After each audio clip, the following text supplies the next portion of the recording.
Good morning, everybody, and welcome to today's Sunday Q&A, which this week is brought to you from a bay in Booker's in Hatfield, where I'm about to get loaded.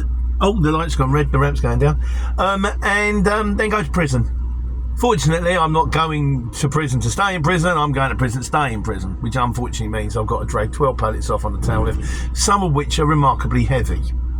And they have a tendency to load it like full of like drinks and stuff, and then you go towards the town and you're like, oh, it's going towards down, and you press stop and the paddock goes down. As the paddock goes down, the drinks are still moving. Science, paddock stop, momentum, and it goes, whoa, and you're like, oh, I hate it. I think what I might do this time is, if it's a bit too high, I might go, look lads, chuck me up a pallet. I'm going to break this one in half because it's just going to fall off. Sooner or later it's going to happen, like, you know. So anyhow, so what we got this week? Big thank you to Neil again. If I get a chance to, a link to the channel. He said cheers for the positive comments, Pete. He's having bacon sandwiches and then taking nice coffees and taking the dog for a walk. Sounds like a nice way to spend a day. So I can't get me head around nice coffee. It's just too dear. And I don't know what to ask for. So can I have a coffee, please?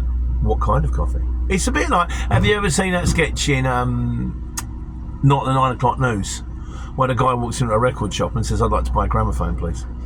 You what, Granddad? A gramophone? And it just goes on. It's very funny. I'll do you a link, but I can't really be bothered. So look it up yourself. Not the 9 o'clock news gramophone sketch or something like that. Fuel prices this week. I did get some emails through. I think we're still around the 112, 113 mark. And on the subject of which Nick said, he says you need to do that video about the fuel prices. There are certain companies out there that have a way of working which I'm not pleased about. The problem is they're also people who supply me, so it's really not necessarily, well, this is not wise to bite the hand that feeds you. It may not be in my interest, so I think I will end up doing that video. It might just be a little bit read between the lines generic, but I'm sure you'll get it. So that one's coming up. No last week mistakes. So what we got? Question of the week. This week's question of the week goes to Ian Barnes, who says the mileage quotes you express when you're running any size vans or lorries are ridiculously low and nowhere near enough to cover the miles and costs for the cost with driver running a van or lorry. So, okay, fair enough. They are the prices I do quote, and they do kind of, in my mind, are kind of industry standard. Now that you might have a big laugh at that. You think they're industry standard, you know, well done you, or we're not getting that, or we're getting much more than that. You're a mug. I don't know. I just tell the truth. But that does need to go in a little more detail. So thanks for your comment, Ian. We'll do a video on that one. And 09 Legless says, Pete, can you help me? How much work for small vans is on pallets and mostly handball? Only ask is I would struggle with handball loads getting them into a van. Any help will be appreciated. I've applied on the comments, but yeah. So what kind of work can you expect in a small van? I think that needs to be a video on its own. So they're coming up soon. Fantastic. Well, I say soon. I'm kind of bottled up until the end of August at the moment. Keep making videos. Just can't stop. Just keep making videos. There we go. So this week's main video was a tip with waiting time. If you stay tuned, I've got another tip for you, which is probably one you already know. Alex Robinson, he says, not everyone is tracked. So for those people, a simple one is also making sure you selected on-site pickup. The thing is, Alex, if you're on the app tracks you, and that was the whole point of the video. As long as you click tracked and it's green, you get in the top left hand or top right hand corner, you get 3 green dots, says you're tracked. Now if you're tracked, it means that on their computer they can replay your route. They can see where you were, how long you were there, which way you went, and so you can go, look, you can look on the CX. Yesterday I was at Silverstone for nearly 3 hours. They didn't need to check it. They're nice people, the people I work for. They just went fine, they've added the waiting time. But if they did ever want to query it, you go, look, just play it. At 1:45, you was in Silverstone. At 3:45, you're still in Silverstone. 4:45, oh look, you're in Silverstone. I was collecting like, you know that High Rocks thing? Since I started doing a park run, there's some girl on the thing, she does it. She did it in a weighted vest. It's crazy. Instant heart attack time, you know, crushing chest pains. It's like mental. The level of fitness of some people. I can barely run 5k, which is, I don't know, it's bad. Better than nothing. Better than I used to be able to do, but there we go. So yeah, so there's a tracking thing there. Also, Godzilla says, It says, understanding you can't charge for general paperwork, I wonder if it's worth asking half an hour's waiting time to collate the info to prove the waiting time is valid. I suspect they'd have to fork out another 20 quid they won't demand. If they have to fork out a further 20 quid, they won't demand proof. Yeah, good luck. Waiting time, everybody hates waiting time. I hate waiting. Shippers hate paying it because they've got to try and get it out of the customers, and customers hate paying it because they just don't seem to understand that if you have a lorry sitting there for 4 hours, why have I got to pay for it? It's a bit like having a taxi sitting outside for 4 hours. You've got to pay for it. They just don't seem to get it.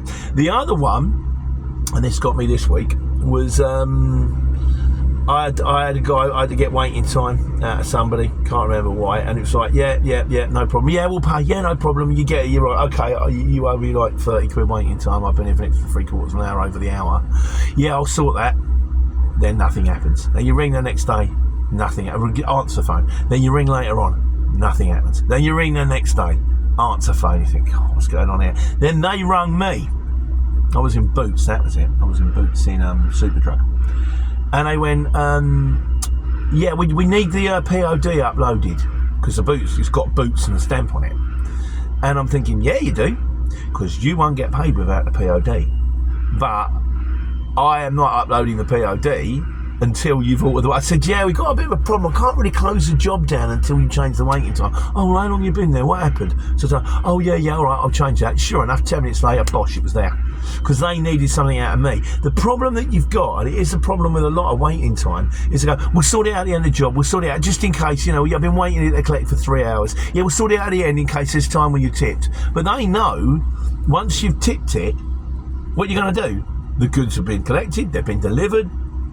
What are you going to do? Undeliver them? Put them back in the van? You ain't going to do that, or you can't do that. So it's a bit like, well, But if they need the POD to get paid, and also they'll probably send that POD off to their customer, and their customer will then pay 30 days from receipt of the invoice type thing. Whereas we might be 30 days end of month. So if it's the 4th or the 5th, it makes no difference to me whether I upload that paperwork on the 4th or the 5th, or whether I upload it on the 29th or the 30th. I'm still going to get paid at the end of the following month. So it's a bit like, okay, well, if you don't pay the waiting time, you're going to have to wait for the POD. They might think, they might not even need it, in which case they won't care, but it's the only things you can do. Prove that you've been waiting on the tracker, hold them up on the paperwork. So, right, we also did one, engine lights.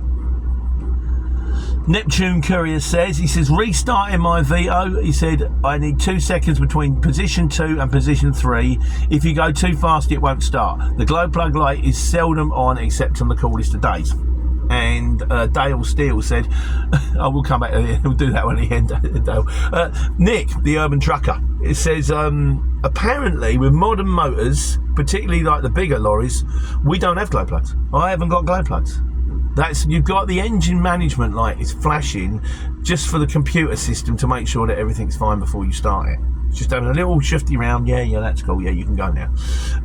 It's to do with compression ratios. He said, like, the compression in lorries is so heavy, you don't need glow plugs. When it injects the fuel in, it heats it up. It goes at such pressure, it actually heats as it goes in. Things that I do not understand. He said the only lorries that tend to have glow plugs are working like the crazy cold temperatures, like the ice road truckers, or if you're out in Canada or Alaska or somewhere like that, then you might have heaters on them. They're like kettle elements that heat the stuff up, apparently. But no, that's what that's all about. But if you do get just start it a bit slower, you might be okay. And Dale Steele says, I've got a Maserati. Every time I start it, I like a piss. But you've got a Maserati though, Dale. That's kind of cool. It's got a Trident thing on the front. My Maserati does 185. I lost my licence, now I don't drive. That was Joe Brown, him out of the Eagles. Good song. Right. That takes us now. We've got a few miscellaneous this week. Right, one on Hell's Drivers. You've been watching Hell's Drivers, the film that got my mate Nick the Urban Trucker into trucking. Leachy said, I watched Hell's Drivers film today. Good flick, although the editing is a little dodgy. Godzilla says, he says, at work we have a new Lappy and Nord. It's full of Blackpool landlady with rules, so can't post until home, and of course I forget half the time. I think that's got to be a quote from the film. but I will get round to seeing it. I haven't seen it yet. I am going to get round to seeing it. Tippers drive like mad uns because they go very well empty, and half the time they are paid per load, meaning that you can get an extra drop. They will and they go home early if they can't, type thing. So yes, crazy tipper drivers. So now I shall be watching how drivers. I think I've got to make myself scarce on Sunday for reasons that are going to become clear in a couple of months' time. No, reasons are going to come clear now, because in 2 months' time I'm going to be a granddad. My kid's 7 months pregnant. There's a baby shower happening on Sunday, so I think I'm going to go to pictures and watch a Fantastic Four. I'm not even bothered about the Fantastic Four, but I've got to make myself scarce because there's going to be loads of women around my house, presumably drinking Prosecco. I think that's what they do. But yeah, I'm going to be a granddad. Baby Eli, he's a boy. Why they call him Eli, I don't know. Is on his way, and he will be due in 58 days. I'm sure when he turns up, we'll get him in a little baby seat and he can help me make the videos. I'm thoroughly looking forward to it. And I will be running him around a park and building dens and teaching him how to make a machine gun out of a stick and taking care, but not taking money, with my grandson.